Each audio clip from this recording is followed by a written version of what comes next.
Magsimula po tayo sa organization. Number 1. The Royal Canadian Mounted Police includes their police officers, civilian members, and public safety employees. They are known for their bright red uniforms and the horses they ride and are affectionately called the Mounties. Note po,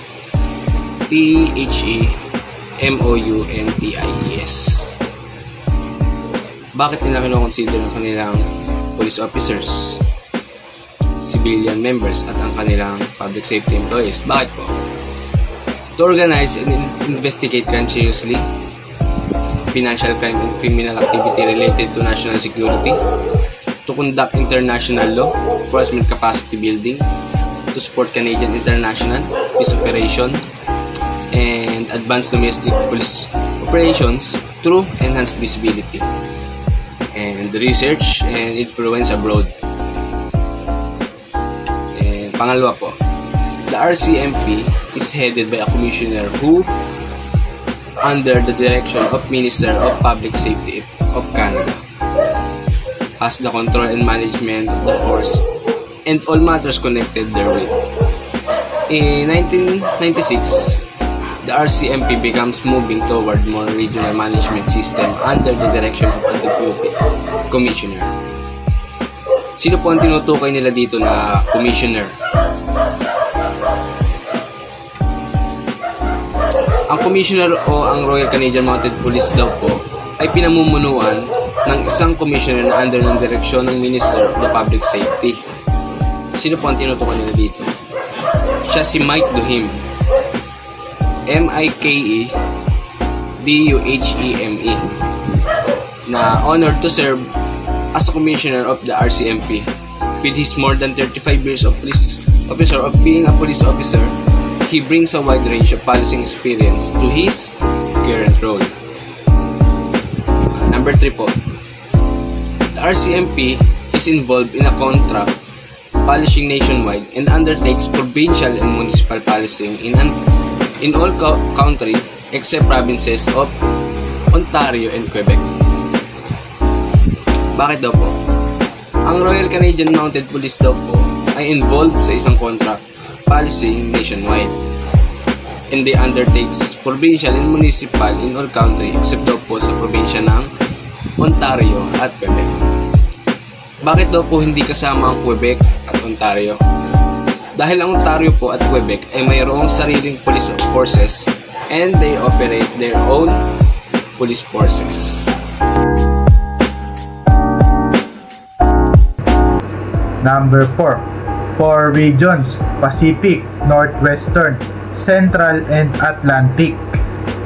Isa po sa mga organization na kinabibilangan ng RCMP o Royal Canadian Mounted Police ay ang mga sumusunod na regions katulad nga ng Pacific, Northwestern, Central, and Atlantic. Yan. Number 5. Offices that directly report to the Commissioner: Deputy Commissioner, Human Resources, Internal Audit and Evaluation, Legal Services, Office of the Ethics Advisor, and Public Affairs and Communication Services. Yun. Sinabi po na directly report to the Commissioner. Bakit daw po? Dahil sila po ang nakatoka sa mga ganitong bagay tulad na lamang ng Communication Services.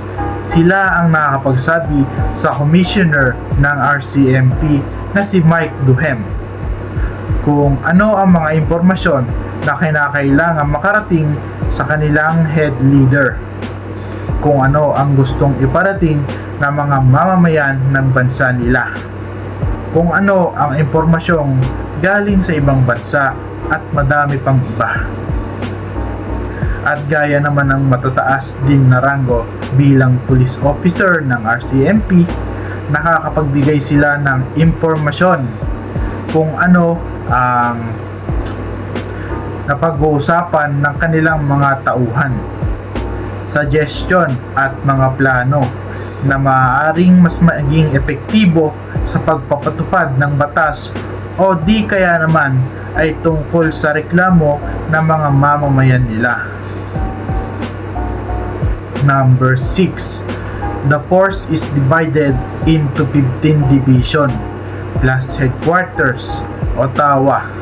Each division is managed by a commanding officer and is alphabetically designated. RCMP Depot Division Training Academy is located in Regina, Saskatchewan, and the Canadian Police College is located in Ottawa, Ontario. Yun. As our organization grew and members moved across the country, our commissioners continued to assign letters to divisions. Some of these letters are no longer in use and some headquarters have been moved. But today, we have 15 divisions along with national headquarters. Bakit po? Dahil ang RCMP ay isang agency ng Government of Canada at pinapangalap ang police services under contract sa 8 provinces, all 3 territories, over 150 municipalities, and 600 indigenous communities.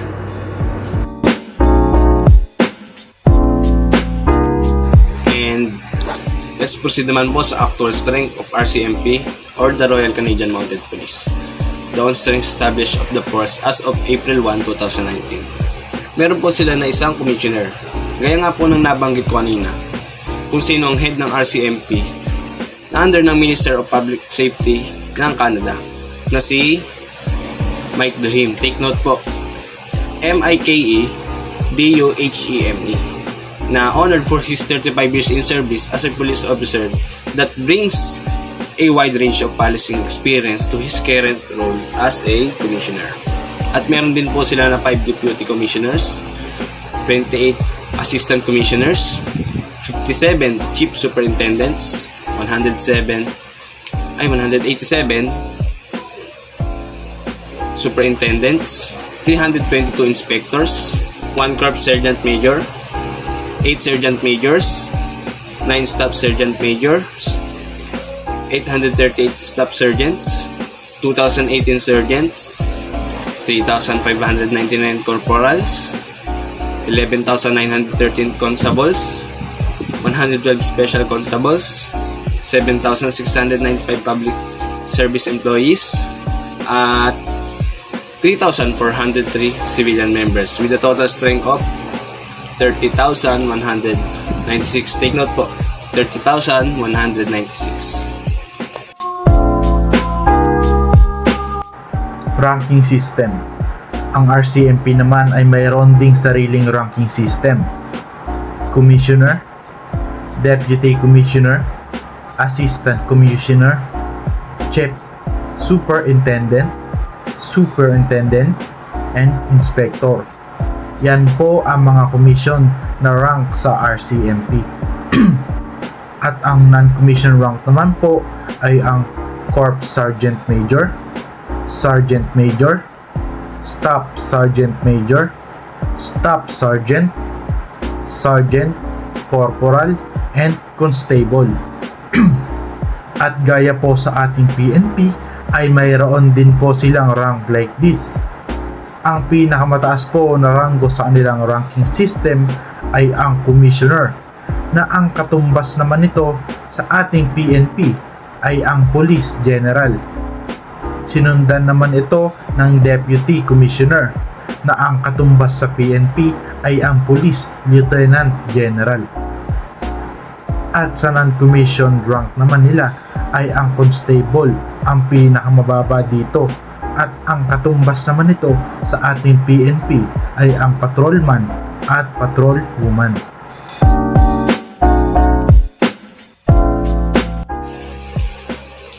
Let's proceed naman po sa last.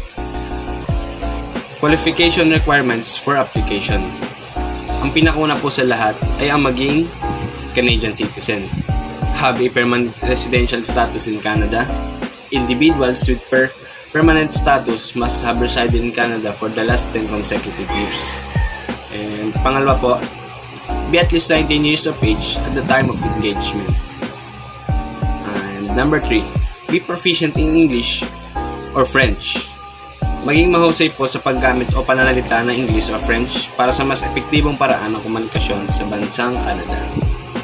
And number 4, possess a valid ID or unrestricted driver's license upang mas maging madali at legal ang pagmamaneho ng vehicles para sa mas madali at epektibong transportasyon sa bansang Canada.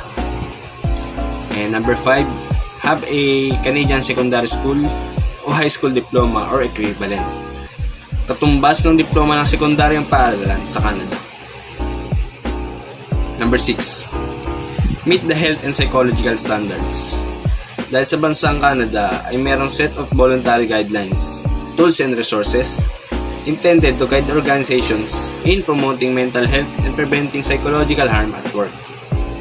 And number 7, meet the vision standards. Isa po sa ang eyesight requirements sa Canadian Forces. Ang absolute minimum requirements po sa mga recruit ay mayroong visual acuity na grade of V4 at color vision na grade of CV3.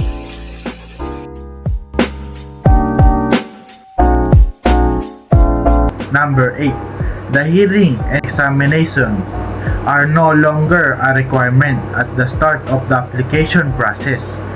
Applicants are required to have these examinations complete prior to reaching the medical stage. A recruiting analyst will reach out to request the document when required. Number 9 naman. Dapat daw po ikaw ay malakas ang pangangatawan dahil isa ito sa kakailanganin mo para maging isang pulis. Ang training dito ay ginawa upang turuan kayo at disiplinahin para maging handa bilang isang ganap na pulis. Kung dadating ka doon nang wala ka sa magandang pangangatawan at kondisyon, ay maaari ka mahirapan at magkaroon ka ng disadvantage. Hindi lang sa madali kang mapuprone sa mga injury, maaari ka ding mahirapan both physically and academic aspect ng cadet training program at maging sanhi ng hindi pag-graduate. Number 10 naman, bilang isang pulis, ikaw ay magiging responsable for maintaining public order and safety. Inaasahang gagamit ka ng iba't ibang antas ng intervention sa pag-perform ng iyong tungkulin bilang isang police officer.